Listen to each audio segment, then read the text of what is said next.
Hi friends, இன்னைக்கு kids lunch பாக்ஸ்க்கு என்ன back பண்ணியிருக்கேன்னு சொல்லி பார்க்கலாமா? இன்னைக்கான மெனு ஜெசிகா கொடுத்தது. எங்களுக்கு பிரேக்ஃபாஸ்ட் தான் குட்டீஸோட 10 மணி ஸ்நாக்ஸ். புட்டு, பயிறு, பப்படம், பழம் தான் இன்னைக்கான ஸ்பெஷல். பச்சை பயிரை தண்ணி விட்டு அலசிட்டு கொஞ்சமா தண்ணி உப்பு சேர்த்து குக்கரை மூடி ஒரு விசில் ஸ்டீம் போனது ஓபன் பண்ணா கரெக்டா வந்திருக்கு. இப்போ இதை தனியா எடுத்து வச்சிருந்தேன். எக்ஸ்ட்ரா புட்டுக்கு மாவு பிசைஞ்சிடலாம். ஜெர்சி மாவு கூட கொஞ்சமா உப்பு, துருவன தேங்காய், கொஞ்சமா சுகர் சேர்த்து நல்லா மிக்ஸ் பண்ணிட்டு தண்ணி விட்டு கொஞ்சம் விரவி எடுத்துருதேன். நம்ம மிக்ஸ் பண்ண மாவு பிடிச்சா பாலா நிக்கணும், தட்டி விட்டா உதிர்ந்துடணும். ரெடியான மாவையும் ஓரமா எடுத்து வச்சுட்டு அப்பளத்தையும் பொரிச்சு எடுத்துட்டேன். இப்போ மிக்ஸ் பண்ணி ரெடியா இருக்கிற மாவை ஆவில வச்சு அவிச்சிடலாம். பாத்திரத்துல வச்சு ஒண்ணு அவிக்கிறதுக்கு பதிலா இதே மாதிரி தேங்காய் துருவல், மிக்ஸ் பண்ணி வச்சிருக்கிற மாவு மேல தேங்காய் பூவும் சேர்த்து ஆவில வேக வைக்கேன். மாவு கொஞ்சம் அதிகமா இருக்கிறதுனால வெந்ததுமே வீடே மணக்கும். வீட்டுக்கு வந்திருக்க கெஸ்ட்டுக்காக புட்டை அவிக்கிங்க அப்படின்னா இந்த மெத்தடை ட்ரை பண்ணுங்க, கொஞ்சம் ஈஸியா இருக்கும். இப்போ புட்டை விரவிடலாம். அவிச்சு வச்சிருக்கிற புட்டு, சிறுபயிறு, சுகரு, பழம் எல்லாத்தையும் ஒண்ணு சேர கொஞ்சம் மிக்ஸ் பண்ணி விட்டுட்டு ஃபைனலா அப்பளத்தையும் சேர்த்து மிக்ஸ் பண்ணி பாலா உருட்டிடுதேன். இப்படி எல்லாம் சேர்த்து மிக்ஸ் பண்ணி உருட்டி இருக்கிறதுனால சாப்பிட்டா அவ்வளோ டேஸ்டா இருக்கும். 4 உருண்டை சாப்பிட்டா போதும், வயிறும் ஃபில் ஆயிரும். இன்னைக்கு ஜெசிகா சொன்ன மாதிரி லஞ்ச் ரெடி பண்ணிருக்கேன். இதுக்கு பேர் மட்டும் நீங்களே சொல்லிக்கோங்க. ஃபர்ஸ்ட் சப்பாத்தி மாவுல உப்பு தண்ணி விட்டு நல்லா மிக்ஸ் பண்ணிட்டு ஃபைனலா எண்ணெயும் சேர்த்து நல்லா சாஃப்ட் டோவா மிக்ஸ் பண்ணி ஓரமா வச்சிருந்தேன்.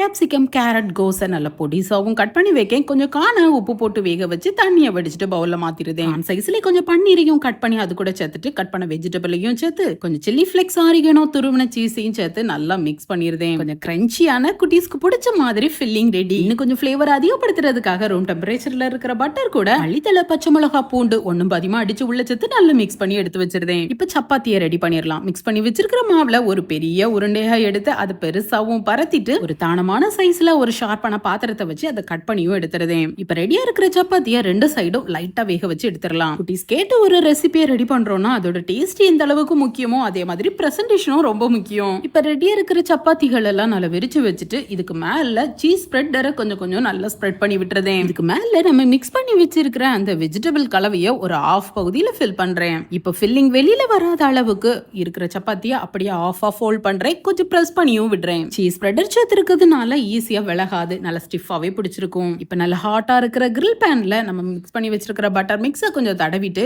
ரெடியா இருக்கிற சப்பாத்தியும் மேல எடுத்து வச்சு ஒரு சைடு குக் ஆனதும் மேல கொஞ்சம் பட்டரை தடவி மாத்தி போட்டு 2 சைடு கொஞ்சம் முருவலா குக் பண்ணி எடுத்துட வேண்டியதான். சூடு ஏற சேர்த்திருக்க சீஸ் மெல்ட் ஆகி வெஜிடபிளோட சேர்த்து கொஞ்சம் பைண்ட் ஆகி சாப்பிட சூப்பரா இருக்கும். இது கூட தொட்டுக்கிட்டதுக்கு சாலடுக்காக குக்கும்பரையும் கேரட்டையும் கட் பண்ணி வச்சிருக்கிறேன். ரெடியா இருக்கிற லஞ்ச் ஸ்நாக்ஸ் எல்லாத்தையும் பாக்ஸ்லயும் பேக் பண்ணிருந்தேன். இந்த லஞ்ச் காம்போவை மஸ்டா ட்ரை பண்ணி பாருங்க, டேஸ்ட் சூப்பரா இருக்கும். ஸ்கூல் பஸ் 8 மணிக்கு வந்துடும். நான் ஒரு 7:45க்குள்ள வேலைகளை முடிச்சாதான் கரெக்ட் டைமுக்கு பஸ்ஸையும் பிடிக்க முடியும். ஜெசிகாவும் ஆகாஷும் சிரிச்சுக்கிட்டே சண்டை போடுறாங்க. உங்க வீட்லயும் குட்டீஸ் இப்படிதான் சண்டை போடுவாங்கன்னா எஸ்ன்னு கமெண்ட் பண்ணுங்க.